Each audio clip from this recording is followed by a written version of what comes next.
Thanks for joining us today on Running It Back, the Lessons Learned podcast talking about sports and the world around us. This is Mike Palmer. I'm joined as always by Tarlin Ray. Tarlin, how are you on this fine day? I have two things to say. One, for all you longtime listeners, running it back. Whenever we say running it back, it's hard for me to say those words out loud. Some of you know I ruptured my Achilles in sheltering in place, but just went to the doctor this week and was able to walk down the hall on my toes without any noticeable limp. Nice. So I will be running it back sooner than you think. Nice. So I'm doing great. That's awesome. And little known fact about you, Tarlin, you always just walk around on your toes, right? That's just exactly. You just it's like my own version of strength trainers. Most of you don't know that. Exactly. In the late 80s, we'll run a little series on running it back on some of the worst athletic training equipment. Yeah. Number two, I'm excited for you. Yes. Because on this episode, we will be covering the strike-shortened 1998-1999 season of the NBA. Mm-hmm. There might be a team that you are really passionate about that made some small run. Uh-huh. And so I'm looking forward to just the excitement and enthusiasm and just the full fandom that's going to come out during this podcast. Well, I appreciate that because as a Knicks fan, things got pretty sad pretty fast after 1999. And we didn't even win 1999. We only spoiler alert for those of you who don't know what happened. Oh, sorry. Okay. But the Knicks did not win in 1999. But there was a heck of a run. Made a heck of a run there. So but the reason we brought it up, in addition to me getting excited about this as a Knicks fan, where it was really a heroic run and it's fun to go back and a lot to talk about. Latrell Spreewell, the Ewing theory, which is a theory famously espoused by Bill Simmons about how a team that loses its best player suddenly performs better because they have a motivation to rally. I thought that was the cold lottery card, so you could pick the card to make sure. That's the Ewing conspiracy theory. Oh, sorry. Yeah. So it's a common misconception. But beyond that, what we were thinking, and the other related point is the Knicks 8th seed. The only time an 8th seed has made it to the NBA Finals, and in part that was because it was a strike-shortened season. Had they had a full 82-game season, they probably would have slotted in, maybe not the 8th seed, who knows. But the year was abbreviated due to a work stoppage. Patrick Ewing was the head of the Players Union at the time. And we were thinking about how as the bubble is about to float out there, is that what it does? Float out there in the world gently? No, bubbles always burst too. It's a very scary analogy. But as the NBA launches into the bubble season of 2020, or at least heading into the playoffs of 2020, starting with the 2019 season, it's going to be abbreviated similarly to that year. The work stoppage was prior to the beginning of the season. So they started on February 5th. They wound up playing 50 games in 90 days. So a very compressed schedule in 1999. And got kind of fluxy, got a little upsy downsy, wacky action coming from the Knicks there as an 8th seed. But lots for us to think about today. Some analogies, perhaps, Tarlin? Anything you can analogize, perhaps, between 1999 and 2020? Well, a couple things. One, it's the first time that the NBA had lost any games to an ability for the Players Union and the owners to come to agreement. Mm-hmm. This came to a head because the owners in their 6-year agreement had, after 3 years, had an option to renegotiate. But at the end of the day, it all came down to money, right? And you see it in other leagues. They were fighting over, and part of it was actually Larry Bird exception, where to keep your own player, you could throw funny money around. The percentage of basketball-related revenue that was going to the players peaked at 57%, and the owners were unhappy. So if you think about that strike-shortened season, in a day, 50 games in 90 days, that is crazy. Yeah. You're talking about load management for players now. Right. I mean, I can't imagine. I can't believe there weren't a few more injuries coming out of that. Right. But it's the same thing that's happening. 2020 season, Matt topped out at 67 games. They're going to play 8 more. So they're basically playing a full season. Right. and then they're still gonna see if they can do it without fans. It all comes down to money. And also getting back to normalcy, right? Sure, the we do. normalcy with everyone in a bubble in Florida eating dry food, no fans, which is cool actually with how they're piping in fan noise and the court looks, but still. Yeah. But it's also the alternative is you don't name an NBA champion, which has never happened. Since the NBA was founded, they have always named a champion. And honestly, you don't hear much about 99 as an asterisk season. Unless you're Phil Jackson or Shaq. Unless you're someone who wants to dig a little deeper. Unless you're Phil Jackson, who's probably one of the best trolls in the NBA. 2-3 years, even beyond, because Spurs are always such a big rival. Lakers will always say that should be an asterisk. And then Shaq recently. I actually don't. They're going to play almost 90, or someone do the math. Yeah. Someone doing the math for us? Okay. Yeah, I'll come back with the number. Producer. Yeah. They're gonna play a large percentage of the games, and then they're gonna have the playoffs. So why would this be considered an asterisk? Right. Well, the only difference is you're not having to play in front of hostile environments. 91%, by the way. Nice. Thank you, fact checker calculator. Although not playing in hostile environments, it's still competition. So right. The reason why it could be an asterisk is what if Giannis or LeBron or Kawhi get COVID in the playoffs? How will people look at it? As a Knicks fan, it is interesting to think about what would have happened had Ewing been healthy, which again, maybe had the season not been so compressed. He was 35 towards the tail end of his career, starting to lose a step when he wasn't the fastest guy to begin with. He's a big fella. But the big fella, and he had an Achilles injury too. That's what knocked him out. But had that not happened, they were able to muster the heroic will to unseat the Pacers without Ewing. And they won a game, and they really should have won game 5, even without Ewing. So the question is whether Van Gundy could have managed the dynamics of when Ewing's in there, it's Ewing's team.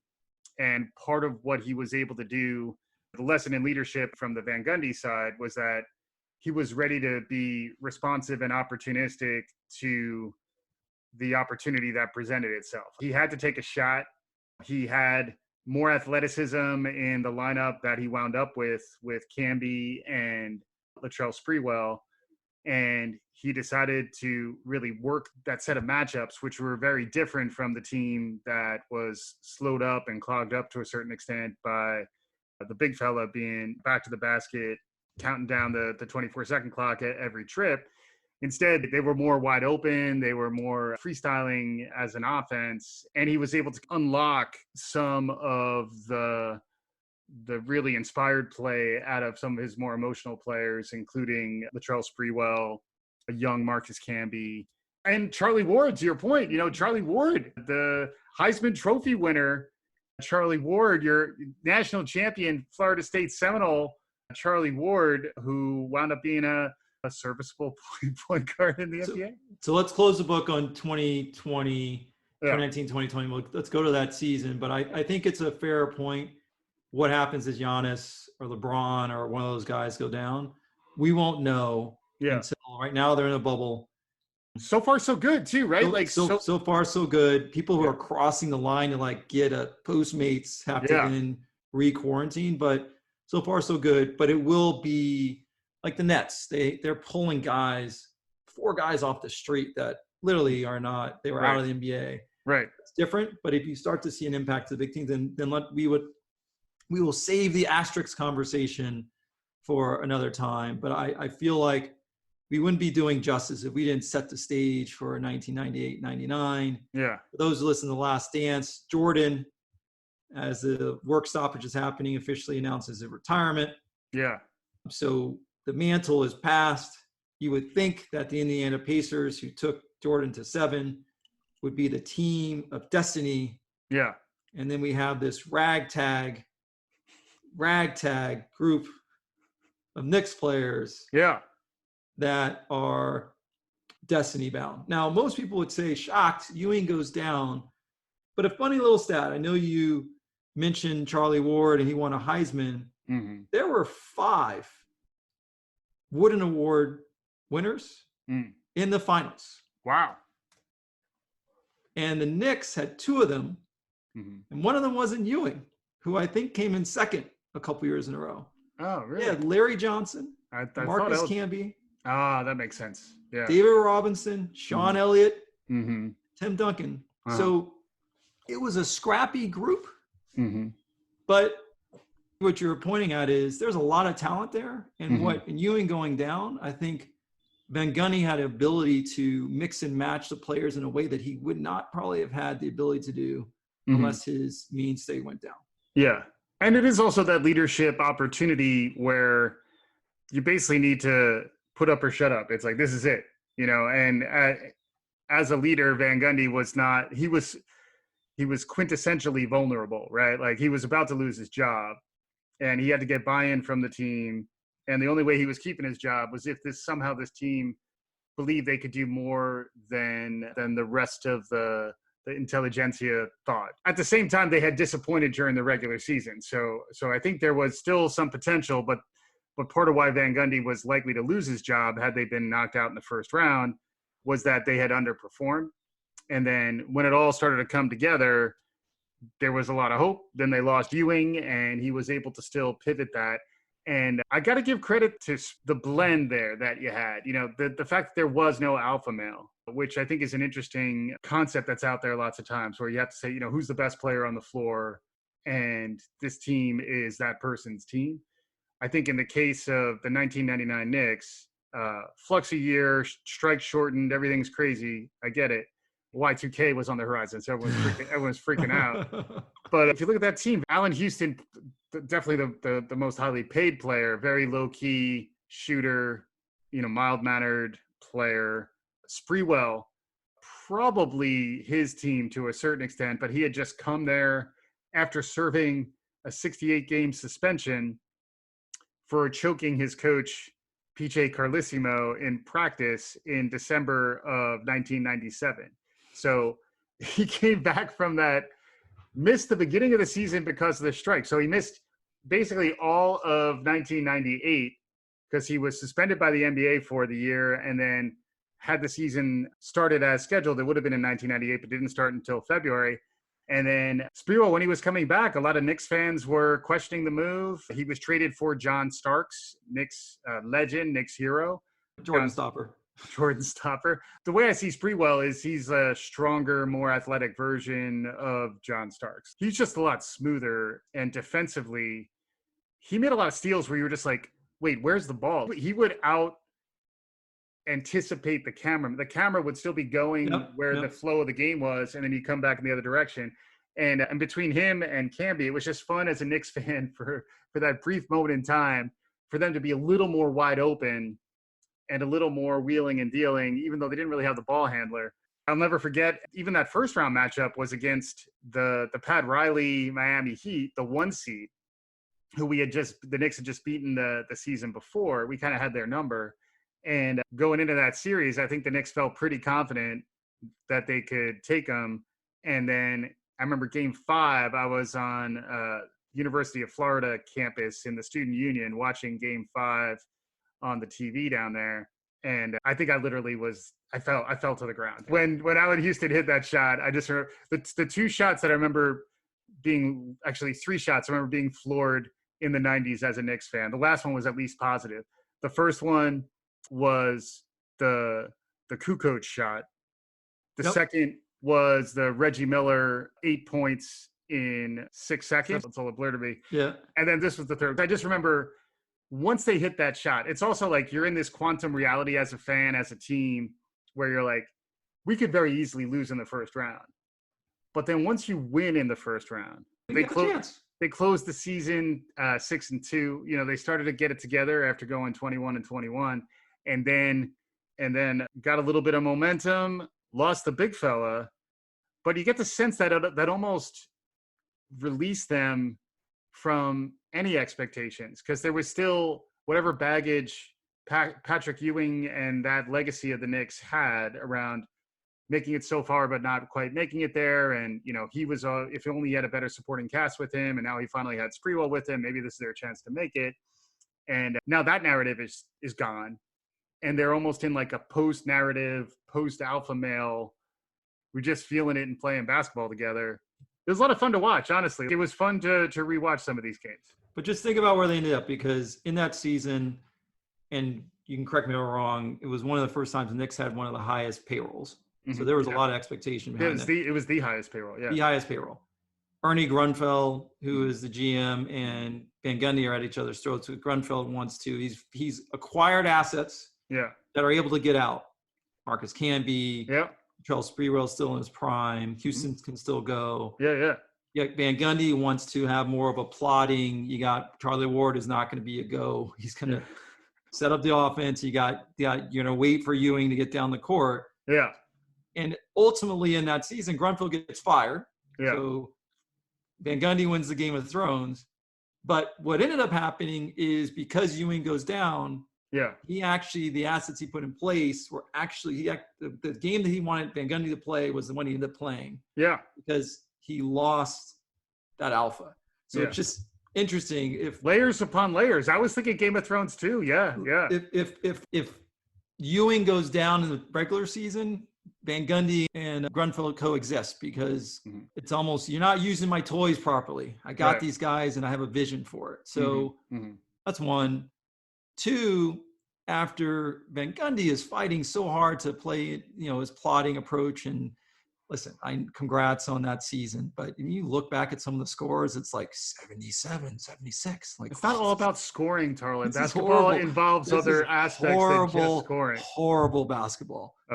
But Van Gundy, though, has to also humble himself, because part of the friction with the GM was the style of play, and he had to change on the fly his style of play. And he had to do it in the playoffs. Yeah.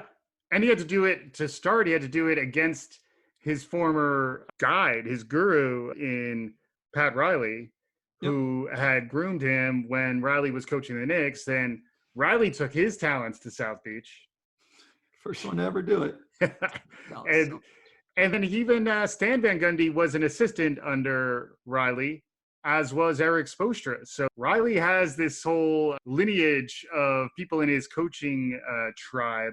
But it was tough going for him when he started in Miami. I was looking back over the history. They obviously warmed up and won a championship with Wade and Shaq later on. But those first few years, they were kind of paper tigers in the playoffs. Playoffs? They generally would be strong in the regular season, and then they were notorious for the brawls. I mean, they'd be brawling into this. This is the Jeff Van Gundy grabbing hold of Alonzo Mourning's leg and being shook violently. Like, the coach of the Knicks had his arms wrapped around the leg of the center of the Miami Heat, who was trying to shake him off. This actually happened, Tarlin. That's normally what you're supposed to do in a fight. I'm going to go for the lower leg. Well,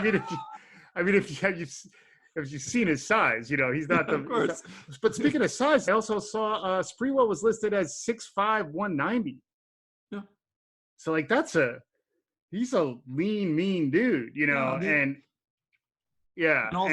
also was dominant in Golden State. You don't get that talent unless you have a problem. So one of the things you and I talked about was it's a season where Ewing's not in his prime, but it's also, there are some reclamation projects. Like, how does Camby get traded to the Knicks? He's he's a shot blocker, unbelievable rebounder. You don't get Latrell unless he had problems elsewhere. Yeah. We talked about this looking at other sports. Belichick has been one to consistently bring on reclamation projects and put them in a system, and they've thrived. Yeah. Whether it's Randy Moss, Corey Dillon, and others. Yeah. Yeah, I mean, Spreewell, there's a lot to learn from. There's a lot to learn from his troubles, where bringing a 2x4 back after you get in an altercation with a teammate during practice, and then you come back with a 2x4, and then you threaten to come back with a gun. That's some serious stuff. So you got to work through those things. But had a little early Gilbert Arenas in him. Yeah, he had some issues, and then he winds up really losing it. I would have had trouble if I was coached by PJ Carlesimo too. I don't think many of us would be like, "Oh my listening God, to him, Coach PJ." Really, thanks so much for all your wonderful beration. But yeah, so he made a mistake. He accepted that he made the mistake, and then for this to be the first playing action he saw after taking a full year off, and he came out on fire, and he made this team meaningfully better. Sadly, they fell short, but I still think there's some inspiration to be had there. I think there's a little bit of reflection that I think any of us would need to have. When might we as leaders or as people who are trying to understand where things are heading, when might we fall in love with the old playbook to our own detriment? Had they not traded for Spreewell and Camby, I don't think the Knicks team that they had, an aging John Starks and aging Terry Cummings and Charles Oakley with an aging Ewing, that team was done, and it took some foresight, even though he wound up losing his job, took some foresight to actually let go of what had been your winning hand to mix it up, because the only way they were going to win was to shift tactics. Their hand was forced by the Achilles injury to Ewing. But it's just a reminder to be flexible and to be opportunistic with the talent that you have. I don't necessarily fall too much in love with the star culture and building a team around a single player, because you may wind up losing that player and you may be surprised by what would happen. Can you affect that type of leadership in your day-to-day? It's hard. That's part of why we're talking about lessons learned. Yeah, and we're spending a lot of time on the blue and orange. I think we do need to actually spend just a moment talking about the team that won the actual championship. Actually won. Yeah, most people don't say who, like you say, who won in 2003? And like, oh, no, I just want to know who was the runner-up. So, yeah. San Antonio Spurs. Popovich is in his second full season and a quarter. He had fired Brian Hill a year before. He's the GM, and now he's GM and coach. This is Pop before he's Pop. Mm-hmm. He's got the Twin Towers and David Robinson, who's it's the same thing. David Robinson's on the tail end of his career. Yeah. Tim Duncan is an all-world talent, but still deferring. They start the season horribly to the point where I think they're 6-8. Mm-hmm. And Popovich brings in Avery Johnson, and David Robinson has them come over to the house and basically lets them know, if we don't win, I'm just letting you know, if we don't win the next game, there's possibility of a coaching change. Even though it was 1999, it was probably over a nice bottle of wine or two. Sure. He was still making sure everyone had something to drink. Yeah. And then to have the team rally around the coach.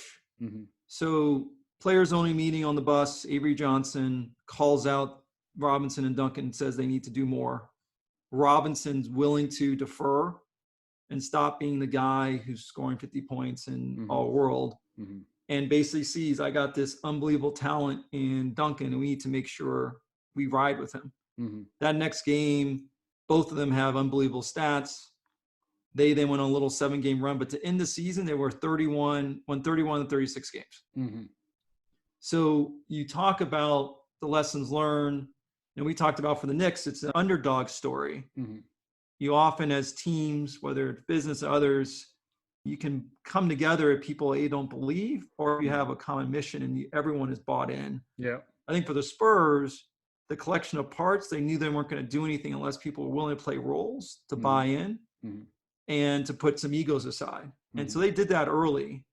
The Knicks were more a surprise. The Spurs, we talked about it before we got on, they've rolled people. Rolled my Lakers. They had only lost one game leading into the finals. And a lot of it was not flash. They really only had one scorer on the outside, and Sean Elliott.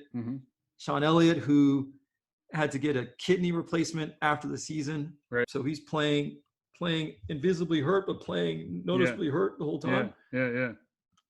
And then, to come up against a Knicks team that was super talented, but those guys had found that, had clicked in earlier into their persona and who they were. Imagine the Knicks team. You say, what if Ewing wasn't there? What if Ewing was there in the finals? What if he wasn't there for majority of the season? Right. That identity would have clicked in, so it would have been a different game. But you appreciate that, because most of the time, if you read prior to the season, start of the 2020-21 season, everyone's going to pick the Bucks. That's not the story that's interesting. It's the one that comes from nowhere, and you get the backstory of a small trade that changed the dynamic of the locker room and people are playing together. That's why that season was super interesting for me when you did some research on those Spurs and the Knicks. That's why even going now to 2020 and 2020, it's interesting, because they played 67 games together where teams had their identity. Milwaukee's rolling people. Lakers are number one in Western Conference. And now they had to spend 4 months away trying to maintain that cultural imprint, that Yeah. togetherness, making Mhm. sure guys are still working out. Yeah. In a very short period of time, they're supposed to restart. So, Yeah, and then restarted in this sci-fi setting of the bubble with social distancing and masks and all yep, that. Yeah, yeah, yep. yeah. So interesting parallels. The one thing I will say is if you're going to have a team in the 90s, make sure Steve Kerr's on your team because you're going to win the championship. He wound up on this team too. That's a good point. Yeah, yeah, The unsung yeah. spot up shooter who probably is helping a young Duncan and Robinson understand how to cohabitate and having stars play together. Yeah. That helps. And then having a Mario Ellie who Mhm. won 2 titles with the Rockets. Mhm. You just had a little more there for the Spurs. Yeah, But I will, it's a tip of my cap. I loved watching that Knicks team. I Yeah. was rooting for that Knicks team. it was hard not to root for that team. That's why this season, if you haven't done the research, you haven't gone on the Wayback Machine, hopefully we've inspired you a little bit to check it out. And who knows, maybe this year, maybe a Cinderella story comes together in the bubble. Maybe something crazy happens and a team catches fire, a low seed. Another thing I was reminded of here is that the 1995 Houston Rockets were in a full season, 82-game season, were a six seed, yeah. who won the championship too. And I guess I pull for the underdog. That's part of why I like March Madness is, you occasionally see the upsets, and I'm kind of hoping in this crazy world of ours we'll see a little bit of surprises because the NBA is very skewed towards super teams right now, where if the Lakers, if one of the LA teams, or maybe the Rockets, but really it's one of the LA teams out of the West, anything else is a big surprise. And then the East, it's obviously Milwaukee and then maybe Boston, maybe someone else, but like the odds are pretty heavily skewed in terms of what people are thinking and what Vegas is saying and what the odds makers are saying, that it's really going to be one of these super teams making it, all the way to the finals. Be kind of fun if a team caught fire, but I think it might be tough after a 4-month hiatus to kind of catch lightning in a bottle and get hot down there. But after all, Tarlin, that's why they play the games, right? Why they play the games. So my last thought here is that the San Antonio Spurs are really good at being a phenomenal team that you don't really talk about. And Tim Duncan is a quintessential top 5, top 10 all-time basketball players who is so eminently forgettable, except if you watch him play. And if you watch him play, you have to admire his artistry. So maybe some way to give Duncan his due is that I had a hard time remembering how dominant he was, because he kind of just puts a baby to sleep. It's not the exciting style of play. He's not a high energy, high charisma for the fans. This really was his launch into a storied career. It's also because they didn't win back-to-backs or triples. They always would win and then be competitive, but for some reason it would take 3 or 4 years before they would come back and win again. But also, for those of you who are curious about the history of the NBA and super teams, 1999, this was the Spurs' first trip to the NBA Finals, and they won. And with the Popovich and Duncan party going on for like another, really almost 20 years, where they were consistently a contender in the playoffs and then many times making it to the finals. How many did they ultimately win? You said there was an asterisk? How many did the Spurs win? I thought it was 4 or 5. He's 4 or 5. I think it's 5. But once again, we will have our crack team fact checkers, because this is what we're about. We're all about facts. So any final thoughts, Tarlin? Final thoughts? Yeah, so we're able to geek out about this because even though the strike shortened season, it brought joy to have that team and some underdog teams playing in the playoffs. I just got word in my ear that it's 5. Duncan at 5. Yeah. We hope that they come back in the bubble. I'm hoping for no injuries, no COVID surprises. Yep. And just for the guys, just to see some competition. We miss it. Even though we're in this weird world, it's healthier for people to have some sort of distraction, which is what entertainment always was. As you see all movies getting pushed back on their releases, this is the water cooler talk in the same way that The Last Dance was for many of us. So I'm looking forward to the season. I'm glad we were able to cover this. We have about 20 other shows we want to do, and I'm so happy we'll never talk about the Knicks again because they're just not relevant. Lynn Saturday. I think we might get a Lynn Saturday show in there. I think that might still qualify. Sorry, I forgot we had that on the docket. We'll just move that back because he's played for a lot of teams. So. All right. Well, hopefully again, we're hoping for the best and, try to run it back a little bit, see what we can learn from history. I think that 1999 was an interesting year and it's worth spending a little time understanding what happened back there. We'll be back again soon. Thanks as always for listening. Follow us on Twitter, subscribe, enjoy, do all the good things. And we'll be back again soon on Running It Back.